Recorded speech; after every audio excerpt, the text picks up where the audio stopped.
Welcome friends, welcome back to the kitchen. Today we're going to do a pot roast. At its base level method, it's a pot roast. It's slow and low in the oven, braised in liquid to make a tough piece of beef, an inexpensive, cheap, tough piece of beef, something that falls apart in your mouth and is full of flavor. But I'm not going to do the standard pot roast. We all know the spicing for pretty much standard pot roasts, and I've done a pile of pot roasts on the channel where I try to explore different flavor combinations. And today I'm going to explore an idea that is reminiscent of a type of thing that we ate on the streets in Mexico City. This is not to copy a recipe. I don't have a recipe. I just sort of looked at what I remembered eating and said, I think these things were in it. And even if they aren't, these are things that I like and I think are going to go together. So, I've got a kilo of, this is bottom round. When you hear pot roast, it generically can refer to, or the piece of meat called a pot roast, can generically refer to a bunch of different cuts that either come from the shoulder or the hind of the cow. They are cheaper, they're tougher, they require a different cooking method. So you can get a couple of different cuts for this, whichever one is cheapest at the grocery store. I've got some oil in the bottom of this Dutch oven, and I'm just going to brown this off. And in we go.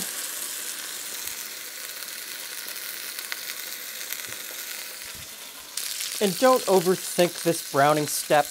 Yes, you want to brown it. Yes, you want to build some flavor on the outside of the piece of meat. But the reality is it's going to go in the oven for, 4 or 5 hours. And there's a whole lot of other flavors going in here.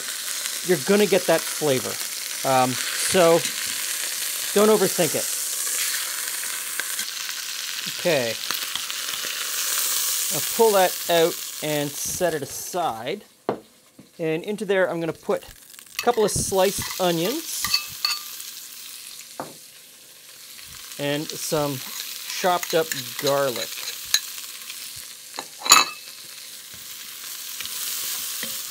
And I've turned the heat down a little bit. I'm just trying to soften the onions and introduce a little bit of browning. And I think I'm there. So I've got a can of these little chopped green chilies. Those go in.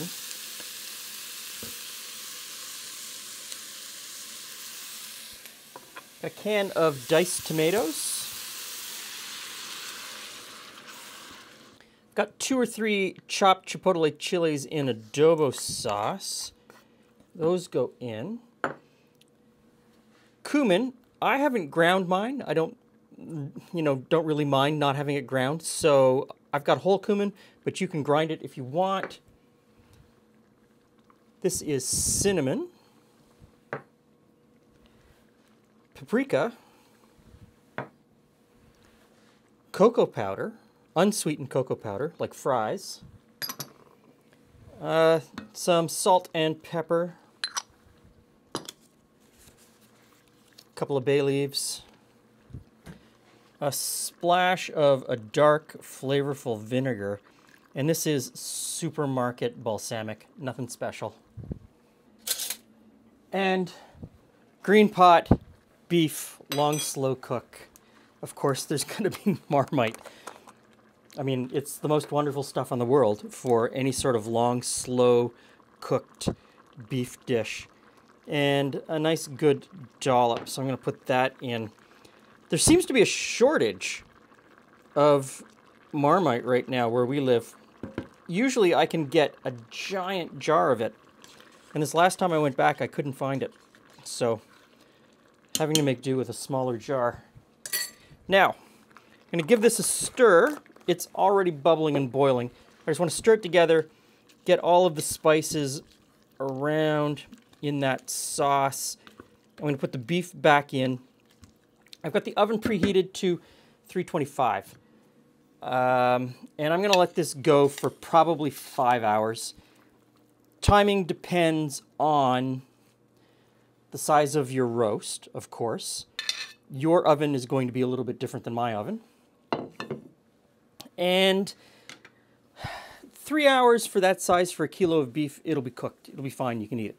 5 hours, it'll be fall apart tender. It'll be really fantastic. And as much as I often say stick it in the oven and forget about it, you do have to go back and check it 2 or 3 times during the cook. Lift the lid, look inside.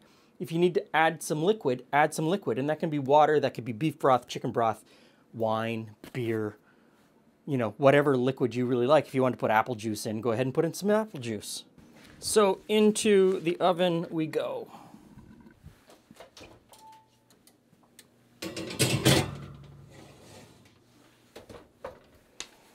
Now, I think we're ready to go. So I'm going to pull this out and I'm going to shred the roast instead of slicing it. This gives me a few options over the next couple of nights. I've been working up in the hangar. We're getting real close with the airplane. So this gives me a few more options. I can serve this over rice. I can serve it over mashed potatoes. A couple nights from now, I'm going to be able to serve this in a tortilla with some beans and salsa. So I'm just going to get in here with 2 forks and look how easily that just pulls apart. That sauce smells amazing.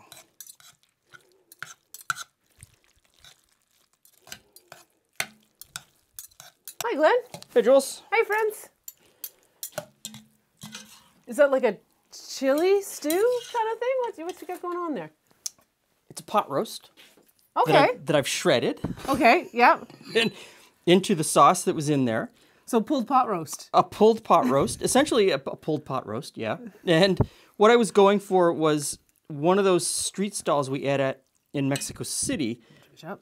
It had all of these clay pots with stews in them, guisados. And, you know, they put some down on a tortilla, and it was absolutely amazing. So I was kind of going for those flavors, and I thought tonight we could have it over mashed potatoes. And tomorrow night we could have it over or on a tortillas, yeah. Oh, that's good. That's a really great base. You can take that and I imagine putting some corn on it, or cilantro and all the classic flavors that it would accompany this. With some cornmeal on the side or something like that too, yeah. I mean, there's a lot of flavor there, isn't there?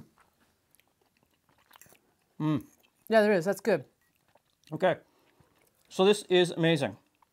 You could slice it if you wanted to and pour the sauce over the top if that's what you wanted. But I think shredded like that over top of some other things or beside some other things, absolutely amazing. Is it bad if I said, ooh, we could put it with some vegetables? No, you could put it with some vegetables. Excellent. Because the only vegetable in there is an onion or a couple of onions. Well, there's peppers, but not.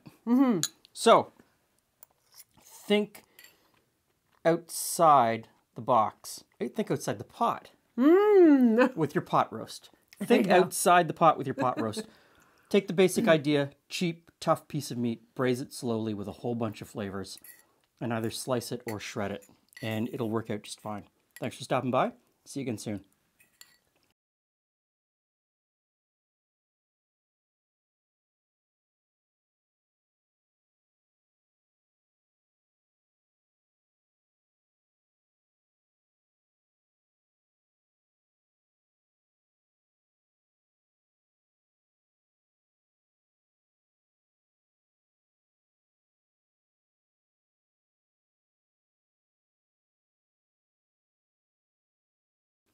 Now, I got a ton of comments about cleaning this pot.